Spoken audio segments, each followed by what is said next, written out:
વલસાડના petrol pump પર લાગી લાંબી કતારો। પેટ્રોલ નહીં મળે તેવી અફવાઓની વચ્ચે લાંબી કતાર જોવા મળી। કેટલાક પેટ્રોલ પંપ પર ઈંધણ ન હોવાથી લાગી લાઈનો। કેટલાક પેટ્રોલ પંપ પર સ્ટોક પૂર્ણ થતા ઉડી અફવા। અફવામાં આવીને લોકો તડકામાં લાઈનમાં ઊભા રહેલા જોવા મળ્યા।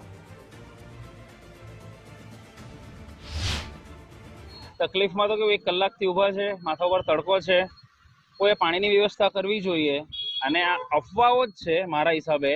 જેને જેન્યુઅન પેટ્રોલની જરૂર છે ને એ પેટ્રોલ પુરાવી નથી શકતા, અને જેને જરૂર નથી એ ટાંકી ફૂલ કરાવીને ઘરે બેસી ગયા છે।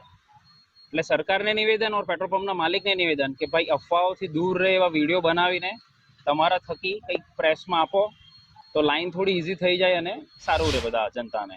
3 કલાક તકલીફ તો સાહેબ છે જ। હવે ભરોસે ઓપ્શન કઈ નથી, પણ હવે પેટ્રોલ વગર તો ગાડી ચાલવાની નથી સાહેબ। પેટ્રોલ તો પુરાવું જ પડવાનું।